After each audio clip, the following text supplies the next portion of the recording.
Accra, capitale de la Gold Coast, est une véritable Babylone noire. Ici se retrouvent des hommes venus de toute l'Afrique occidentale, de Nigeria, du Niger, de Haute-Volta, du Soudan, pour vivre la grande aventure des villes africaines. Dans ces villes, le trafic ne s'arrête jamais, le bruit ne s'arrête jamais. À Accra, la communauté la plus intéressante est peut-être celle des Abrama, des Sonrai et des Djerma venus de la région de Gao et de Niamey. Ils sont dockers sur le port.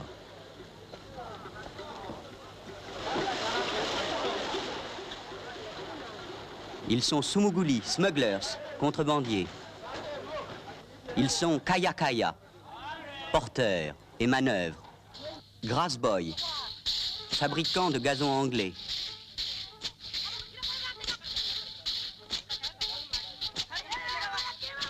Hygiene boys, tueurs de moustiques. Cattle boys, bergers et marchands de troupeaux sur les grands marchés d'Accra ou de Koumassi. Bottle boys, marchands de vieilles bouteilles de bière. Tin boys, marchands de bidons vides. Timber boys, marchands de bois de charpente. Gutter boys, nettoyeurs de caniveaux dans les grandes villes.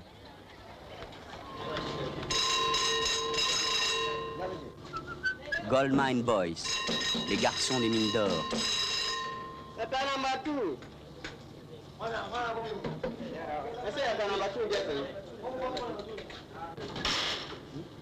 Et tout le jour et toute la nuit, dans les bars, Weekend in California, Weekend in Havana, résonnent les calypsos venus des West Indies. Tous les samedis et tous les dimanches, des cortèges parcourent les villes. Ce sont des Yoruba qui célèbrent un mariage. Ce sont des prostituées à Oussa qui font une manifestation contre la baisse des salaires. Ce sont les petites sœurs du Christ qui chantent leur foi dans les rues. Alors, devant ce bruit, devant ces fanfares, les hommes venus des calmes savanes du Nord doivent se réfugier dans les faubourgs de la ville. Et là, tous les dimanches soirs, ils se livrent à des cérémonies que l'on connaît encore très mal. Ils appellent les dieux nouveaux, les dieux de la ville, les dieux de la technique, les dieux de la force, les Hauka. Le quartier général des Hauka est à Accra. C'est le Salt Market, le marché du sel. C'est là que les membres de la secte se retrouvent tous les soirs après le travail, réunis autour de Mukaila Kiri, Mukaila du sel. Ils font mine de lire le journal comme Gerba avec sa chemise à carreaux. Ils viennent jouer aux cartes. Et ceux qui n'ont pas eu de crise depuis une semaine gisent sur les bas-flancs, indifférents à la guitare qui joue pourtant les grands airs des Hauka.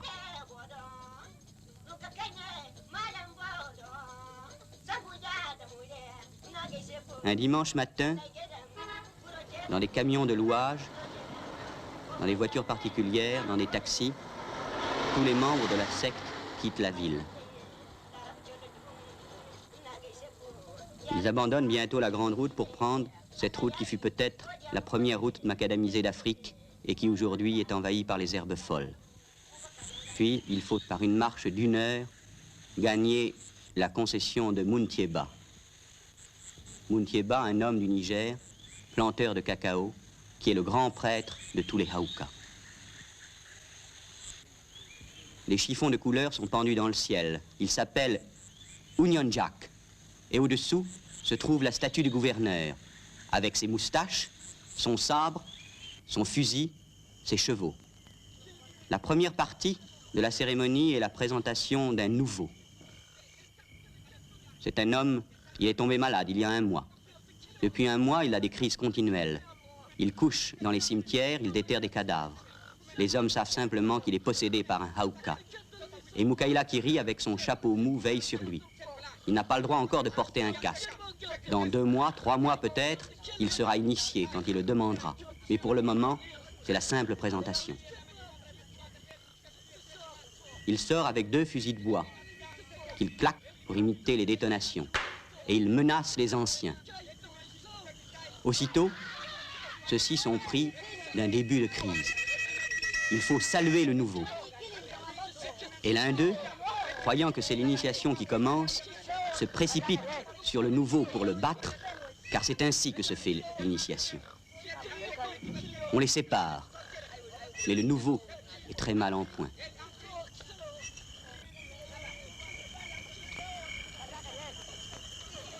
La présentation est finie. Un nouvel Union Jack a été mis dans le ciel par Muntieba. La deuxième partie de la cérémonie, c'est la confession publique. Autour de l'autel de béton armé, les Haouka qui sont coupables doivent s'accuser.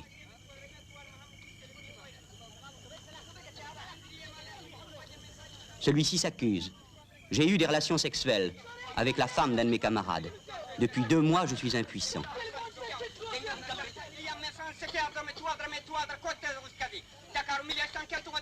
Celui-ci dit, je ne suis jamais parfumé, je ne me lave jamais, je suis sale, je ne suis pas élégant.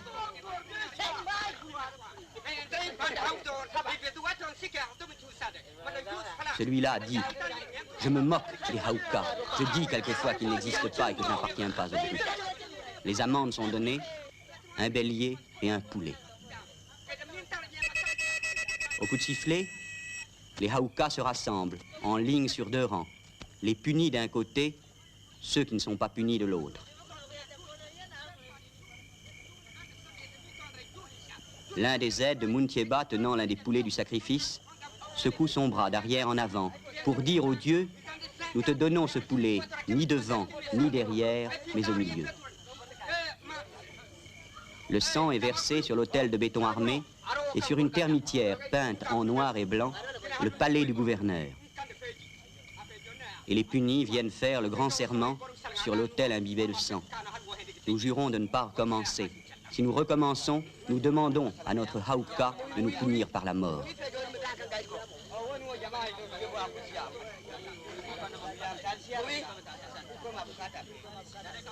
Les punis sont conduits hors de la concession. Il faudra qu'ils soient possédés pour pouvoir revenir dans le cercle sacré. Pour parfaire la purification, Muntieba fait une libation de djinn. Il arrose les arbres sacrés, les perches de l'Union Jack et la termitière du palais du gouvernement. Sur le palais du gouvernement, il y a le télégramme-lettre, un programme de cinéma, la marque de Zorro. Au-dessus, il y a le secrétariat général, là où Muntieba garde les œufs des sacrifices. Et gardé par une sentinelle, Muntieba casse ses œufs sur les marches et sur les balcons du palais du gouvernement.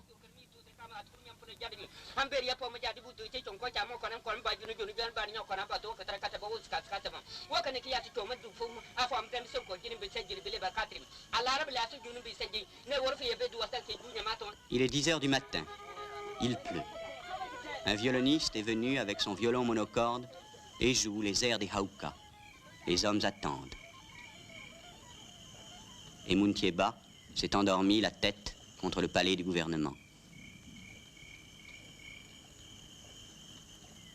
Ce qu'ils attendent, c'est un chien.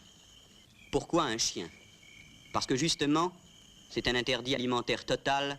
Si les Haouka tuent et mangent un chien, ils montreront qu'ils sont plus forts que les autres hommes noirs ou blancs.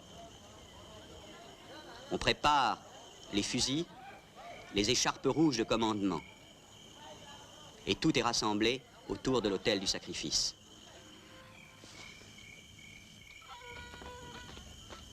Alors, la danse commence. C'est Muntieba qui ouvre la danse, car il faut que tous les Haouka soient possédés. Les sentinelles entourent les danseurs. Ils tiennent les fusils de bois ou des cravaches faites avec des courroies de ventilateurs de camions.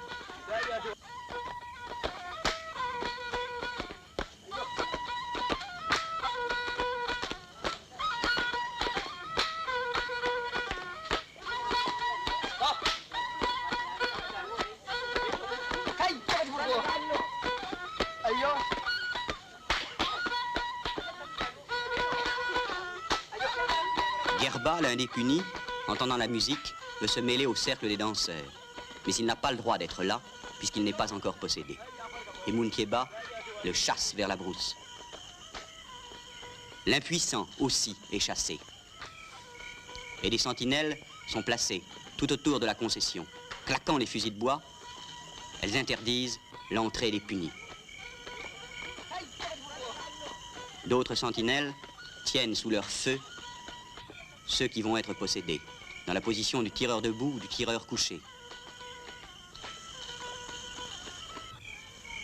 Et la possession commence, lentement par le pied gauche, puis par le pied droit.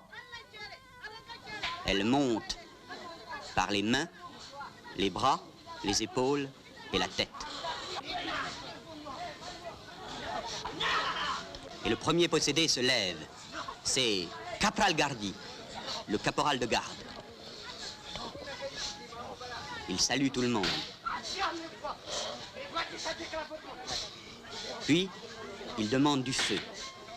Du feu pour se brûler, pour montrer qu'il n'est plus un homme, mais un Hauka.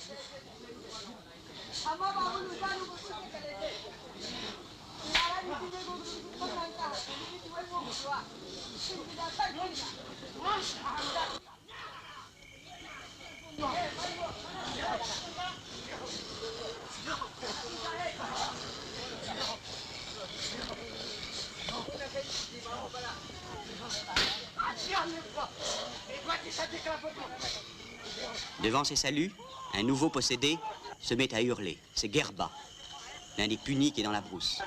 Gerba, qui est possédé par le Hauka Samkaki, le conducteur de locomotive.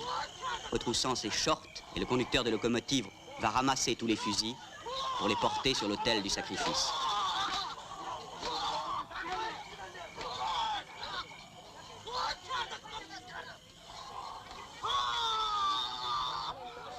Le caporal de garde a reçu des écharpes rouges de commandement.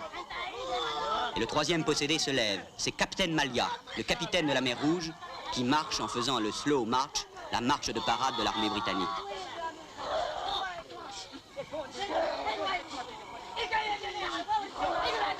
La locomotive a reçu aussi ses écharpes de commandement. Et voilà le quatrième possédé, Madame Lokotoro. Madame Lokotoro, la femme du docteur. Madame Lokotoro minaude et reçoit une robe de femme. Le caporal de garde continue ses saluts empressés. Et la locomotive fait l'aller-retour entre le palais du gouvernement et la pierre de sacrifice. D'autres possédés sont en train de venir. Voici lieutenant Malia, le lieutenant de la mer Rouge. La respiration devient difficile, les yeux se révulsent. À côté, c'est le gouverneur qui est en train de venir.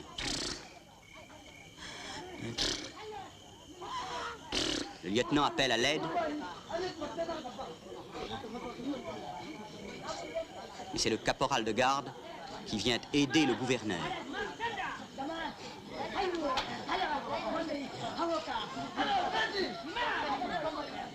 Le gouverneur est debout. Il parle français, il insulte tout le monde. Il appelle son lieutenant et son lieutenant lui fait signe, il dit « Je t'entends, mais je ne suis pas encore arrivé. »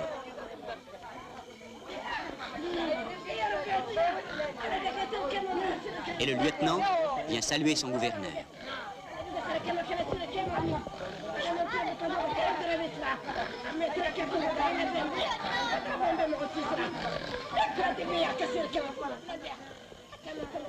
Une femme est tombée sur le sol. C'est la Magazia, l'une des reines des prostituées d'Accra. Elle est possédée par un génie femme, Madame Salma. Madame Salma, c'est la femme du lieutenant Salmon, l'un des officiers français qui vint le premier au Niger à la fin du siècle dernier. Madame Salma a reçu la robe et le casque colonial. Elle va faire l'inspection de la nouvelle statue du gouverneur. Puis le lieutenant casse un œuf sur la tête du gouverneur. Pourquoi un œuf? Pour imiter le plumet que les gouverneurs britanniques portent sur leur casque, car le voilà, le véritable gouverneur. Au Trooping de Colors, de l'ouverture de l'Assemblée à Accra. Le canon tonne, et dans cette foule, il y a des Aoukas qui sont venus ici pour chercher leur modèle. Et si l'ordre est différent ici et là, le protocole est bien le même.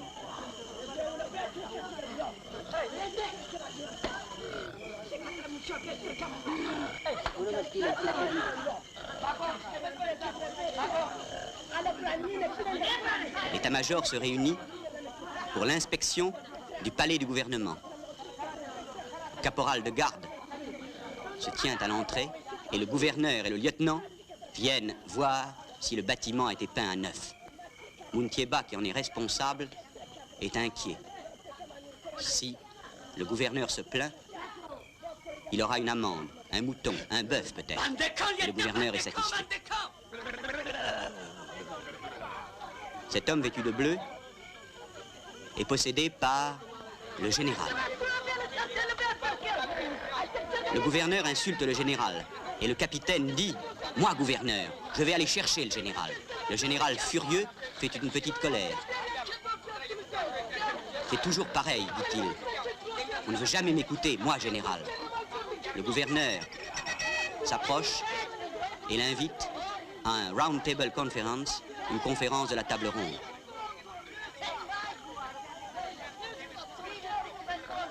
Le général demande son ordonnance. Le soldat Tiemoko s'assomme à moitié, se relève et vient présenter ses devoirs à son général.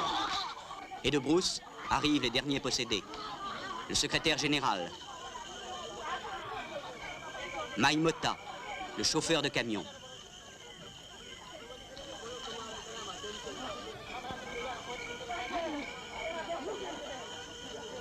Commandant Mougou, le méchant commandant. Le méchant commandant vient présenter ses respects à son général qui lui dit « Brûle-toi comme les autres ». Et le gouverneur lui dit « Montre que tu es vraiment le commandant méchant ». Et le commandant prend une torche si petite que le général l'insulte. Il demande que l'on apporte une torche plus grande. Le commandant la prend, il met le feu à sa chemise de rayonne, on est forcé d'éteindre le méchant commandant.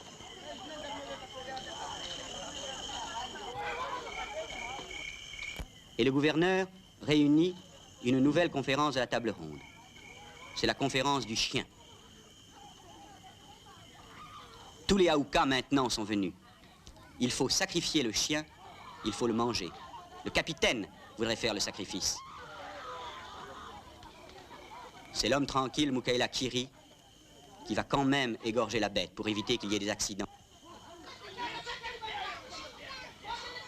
Et le gouverneur dit « Tenez-vous sage ». Et le général dit « Tenez-vous sage ». Mais la bête est à peine égorgée que des Aoukas se précipitent pour boire directement le sang à la gorge ou pour lécher la pierre.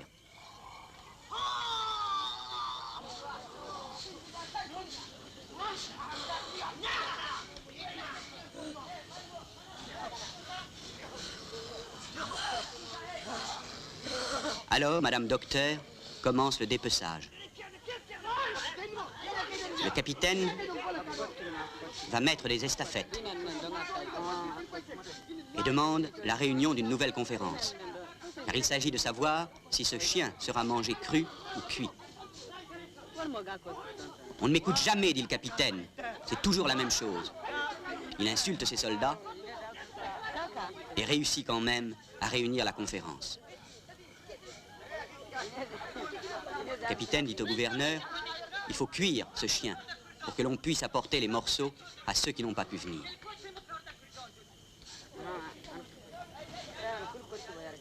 Maïmota, le chauffeur de camion, se propose d'amener le chien. Mais le gouverneur dit, Haouka, regardez, je vais vous montrer comment on découpe un chien avant de le cuire.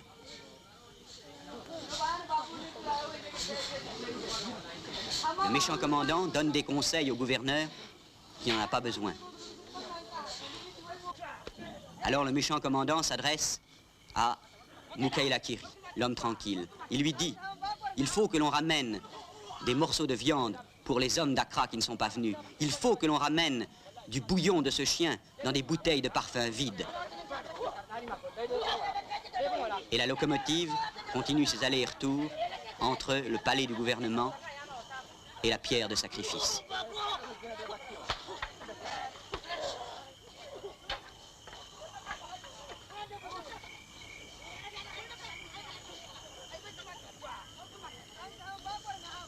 Dès que la marmite est bouillante, les Aoukas qui ne craignent ni le feu ni l'eau bouillante plongent leurs mains directement dans le chaudron pour prendre les morceaux de chien. Le méchant commandant a le meilleur morceau, la tête.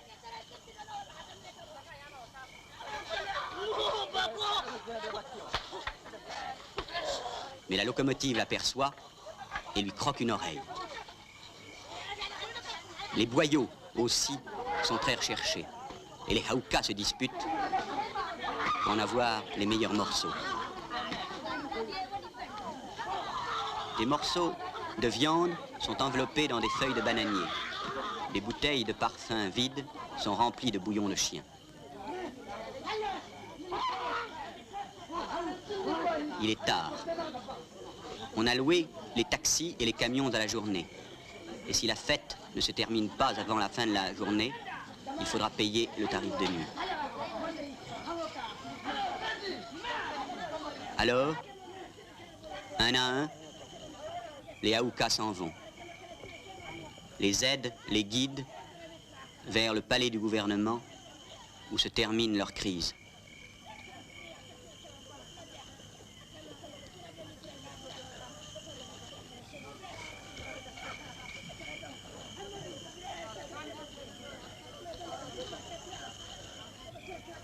Mais Gerba, la locomotive, ne veut pas partir. On l'a déshabillé. Il est toujours là. Il appelle Moukaïla. Il dit, Moukaïla, Moukaïla, la fête de cette année a été très bien. L'année prochaine, il faudra faire 2 fêtes comme cela dans l'année, et nous, les Aoukas, nous serons très contents. Et c'est ainsi que de cérémonie en cérémonie, le rituel se fixe et s'établit. Puis la locomotive elle-même s'en va et la nuit tombe. Sur ses chiffons rouges, ses vêtements souillés, sur le palais du gouvernement.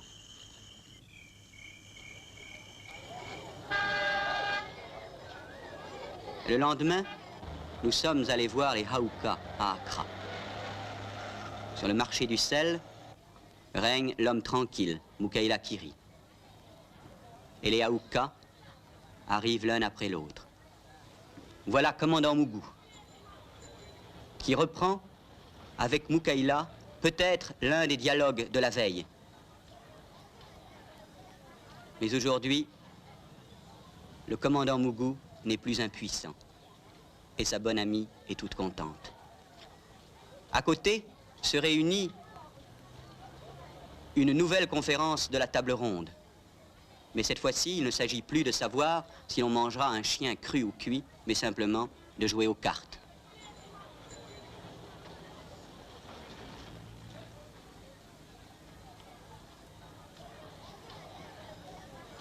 Madame Lokotoro, la femme du docteur, nous l'avons rencontrée chez Punjabi. Madame Lokotoro est magasinier. C'est un garçon peut-être un peu efféminé qui use beaucoup de vaseline pour cheveux, mais c'est un excellent vendeur. Le caporal de garde possède 3 camions. Il a le monopole de la vente des gravillons aux travaux publics d'Accra. Le lieutenant d'ordonnance est voleur à la tire. Il guette ses clients sous les arcades de la CFAO.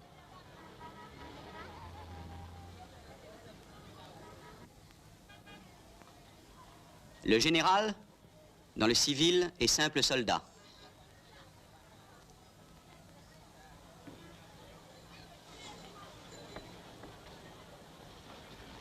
Et par un hasard extraordinaire, c'est devant le Mental Hospital, devant l'hôpital psychiatrique d'Accra, que nous trouverons l'état-major.